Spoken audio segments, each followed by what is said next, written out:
이제 우리에게 주신 하나님 말씀은 신약성경 로마서 15장 22절에서 25절까지의 말씀을 보시겠습니다. 제가 가진 성경으로는 신약 299쪽입니다.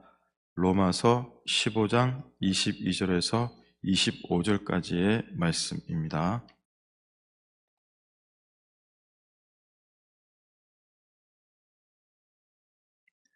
우리 찾았으면 함께 말씀을 합독하도록 하겠습니다. 그러므로 또한 내가 너에게 가려 하던 것이 여러 번 막혔더니 이제는 이 지방에 일할 곳이 없고 또 여러 해 전부터 언제든지 서번하러 갈 때에 너에게 가기를 바라고 있었으니 이는 지나가는 길에 너희를 보고 먼저 너희와 사귐으로 얼마간 기쁨을 가진 후에 너희가 그리로 보내주기를 바람이라. 그러나 이제는 내가 성도를 섬기는 일로 예루살렘에 가노니. 아멘. 지난 월요일과 화요일 2시간을 통해서 기독교가 왜 말씀의 종교인지, 그리고 그 말씀이 증거하는 핵심이 복음이라는 것을 살펴보았습니다. 그리고 그 복음은 반드시 시대와 역사를 반영하고 그 시대의 문제를 해결하는 능력이 그 핵심인 것을 우리가 또한 보게 되었습니다. 이제 남은 시간을 통해서 우리 기독교 복음을 증거함에 있어서 피해갈 수 없는 그 성경인 로마서 1장 16절과 17절에서 말하고 있는 이신칭의의 복음에 대해 말씀을 드리려고 합니다.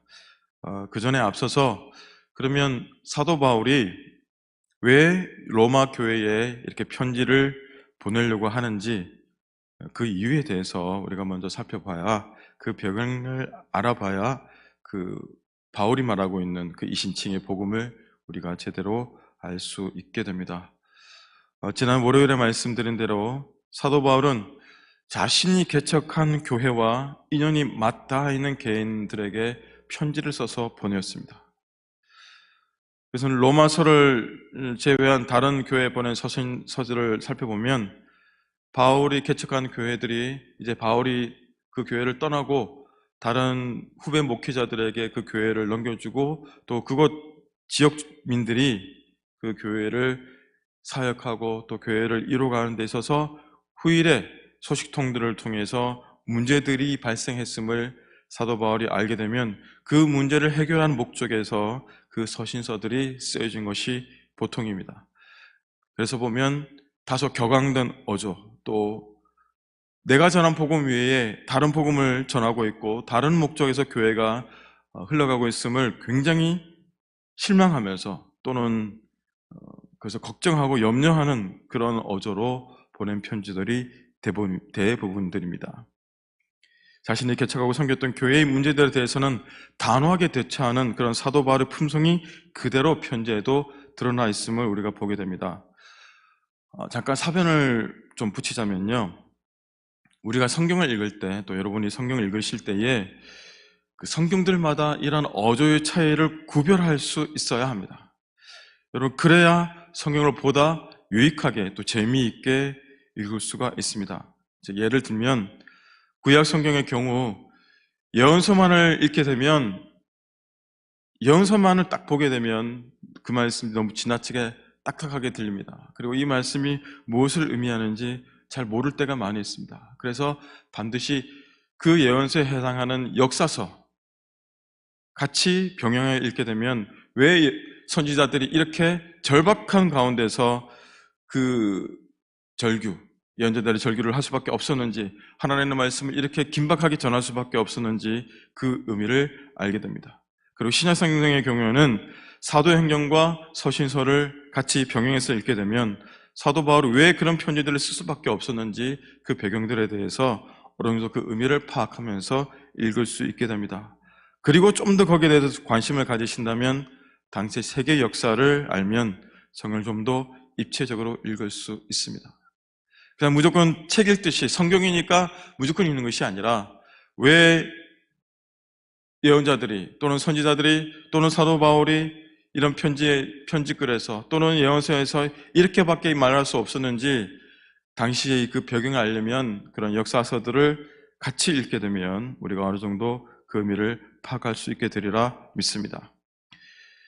그런 관점에서 로마서는 다른 서신서와는 차원이 다른 바울의 모습을 우리가 발견하게 됩니다. 자신을 너무나도 낮추기 때문입니다. 왜냐하면 로마 교회는 바울이 개척한 교회가 아니기 때문입니다. 그래서 로마서는 다른 서신서와는 다르게 상당히 절제적인 어조, 그리고 차분한 어조로 기록이 되어져 있습니다. 그리고 로마 교회를 방문하기 위해 여러 번 노력했던 그런 모습을 오늘 우리가 읽은 본문에서도 그것을 찾아볼 수가 있습니다. 사도 바울이 로마 교회를 방문해 놓겠던 이유, 그리고 로마서를 써서 보낸 이유, 로마 교회 편지를 써서 보낸 이유를 오늘 우리가 읽은 본문에서 찾을 수가 있습니다. 원래는 15장 전체를 읽어봐야 하고, 특별히 14절부터 33절까지의 말씀을 보면 사도 바울이 로마서를 기록한 그 로마서를 쓴 이유를 우리가 자세히 알 수 있게 되는데 시간 관계상 읽을 수가 없어서 오늘 본문만 먼저 읽어보았습니다. 여러분 꼭 돌아가셔서 남은 부분을 꼭 읽어보시기 바랍니다.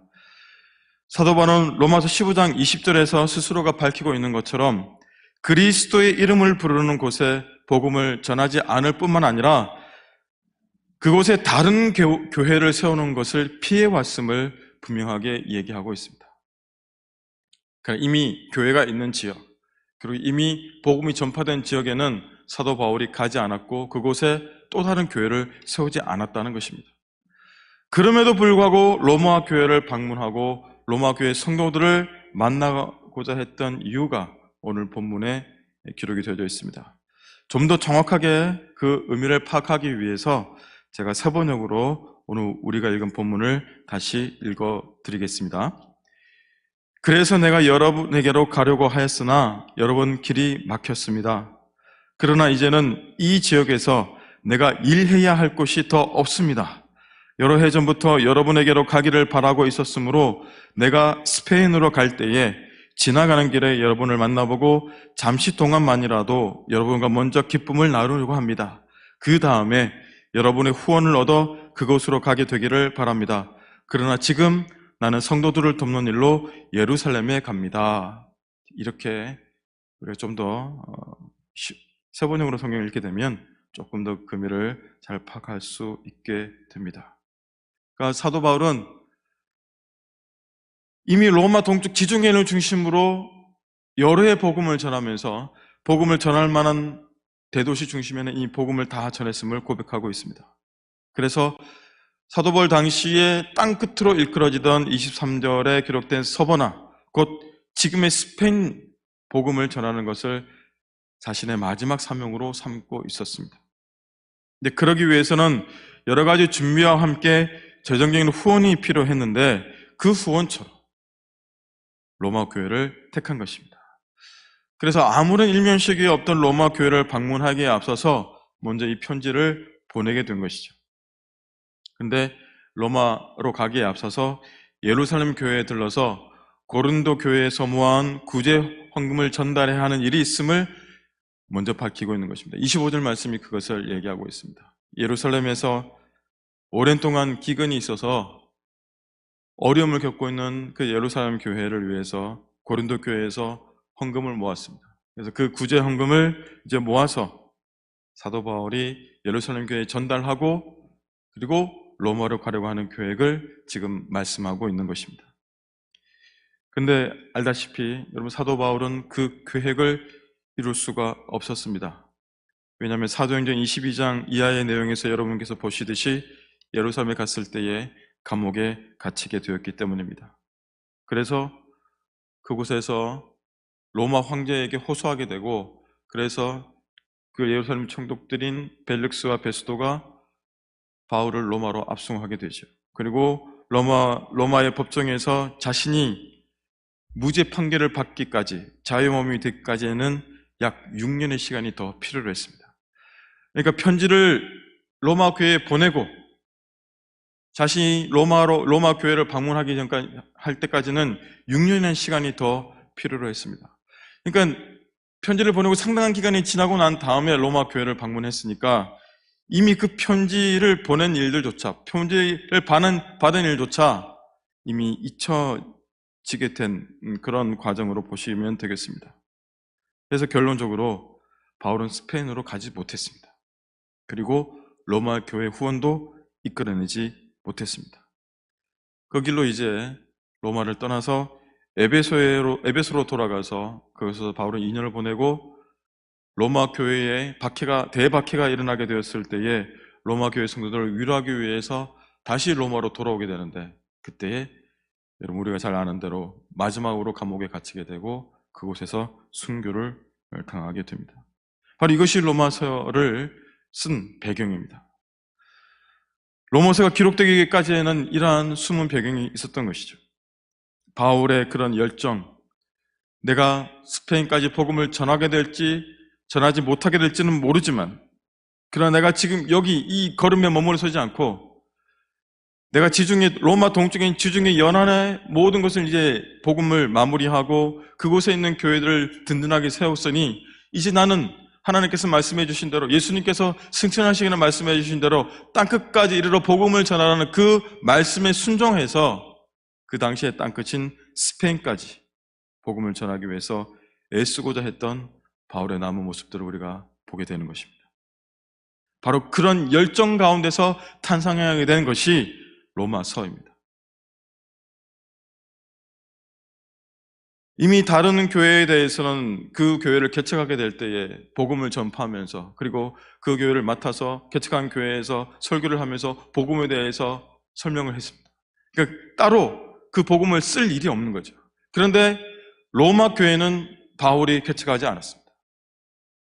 바울이 설립하지 않았습니다. 이미 자생적으로 그곳에, 이제 내일 말씀드리겠지만 자생적으로 이미 그곳에 교회가 세워져 있었습니다. 그런데 스페인까지 복음을 전하려고 하다 보니까 뭔가 후원을 받아야 되고 아무런 도움이 없이는 복음을 전할 수 없는 것이 아니겠습니까? 우리가 지금 우리도 우리 교회 이름으로 파송한 선교사님들이 계시고, 그리고 선교지를 섬기고 있는 선교사님들 끝까지 우리가 이 어려운 가운데서도 도움을 드리는 이유, 그리고 함께 그 선교를 감당하고 있는 이유는 바울이 가졌던 그 열정과 똑같습니다. 바로 그 열정의 끝에서 이 로마서가 쓰여지게 되고, 혹시라도 바울이 이 로마 교회 성도들이 가지고 있는 복음이 잘못되어 있는지는 모르니까, 어떤 복음인지 모르니까 자신이 받았던 복음, 또 자신이 고백하고 있던 그 복음을 논리정연하게 또 그곳에 맞게 쓴 것이 바로 로마서입니다. 그리고 그 로마서는 비록 로마 교회 성도들에게는 많은 반향을 불러일으키지는 못했지만, 그러나 그 이후에 우리 기독교 신앙을 변증하고 논리적으로 설명하는 그 기독교 복음이 탄생할 수 있었던 것이죠. 바울의 이런 그 열정이 오늘날 많은 사람들을 감동시켰던 그런 로마서가 있게 된 이유가 되는 것입니다. 사도 바울은 로마서를 통해서 비록 스페인까지는 가지 못했지만 로마서를 통해서 온 세상을 예수 그리스도의 능력, 온 세상을 구원할 수 있는, 모든 사람들을 구원할 수 있는 그 복음이 예수 그리스도의 능력이 됨을 증명해내고 있는 것입니다. 우리가 이런 과정들을 보면 기독교 신앙에서, 우리가 믿는 믿음에서 고난은 피해갈 수 없는 과정임을 또한 알게 됩니다. 그 단계의 중심에서 사도 바울의 열정을 우리는 느낄 수가 있습니다. 사도 바울은 자신이 다마스커스 내려가는 그 길 위에서 예수 그리스도를 만난 이후에, 그리고 로마에서 순교하기까지 한 번도 그 열정이 꺾여져 본 적이 없습니다. 복음을 전하기 위해서 차릿한 우랄 산맥을 넘어서 곳곳에서 돌에 맞기도 하고 죽음의 위기를 여러 번 겪었지만 자신은 그 복음을 전하는 그 일을 결코 멈추지 않았습니다. 그 열정으로 로마서가 탄생할 수 있었습니다. 그리고 오늘 우리가 왜 복음이 구원의 능력이 될 수 있는지, 우리가 그것을 문서를 통해서 우리가 지금 알게 된 것은 바로 바울의 그런 열정이 식어지지 않았기 때문입니다. 여러분, 우리가 신앙의 연수가 더해지면 우리는 조금 그 신앙이 조금 퇴색되어졌고 처음 믿었던 신앙보다는 아무래도 식어져가는 것이 보통입니다. 그래서 그냥 적당하게 타협하려고만 합니다.